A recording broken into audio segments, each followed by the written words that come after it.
আজ পাত্রপক্ষ আমায় দেখতে আসছে। মা সকাল থেকে বারবার বলছে মুখে ফেস প্যাক লাগা, হলুদ বেটে লাগা। বাবা বলে দিয়েছে আগের 13টা পাত্র হাতছাড়া হয়েছে গায়ের রঙের কারণে, এই পাত্র যেন হাতছাড়া না হয়। মা সুন্দর শাড়ি গয়না সব এনে দিল।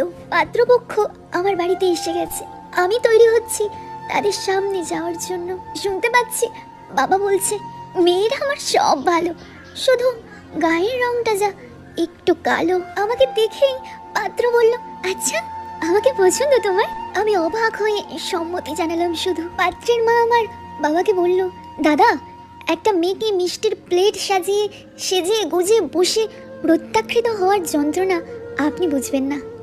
যদি মনে হয় বিয়েটা হওয়ার সম্ভাবনা আছে তবেই পাত্র দেখতে আসুন, না হলে শুধু শুধু একটা মেয়েকে অনেক অপমান সহ্য করতে হবে আপনার থেকে প্রত্যাখ্যিত হওয়ার কারণে।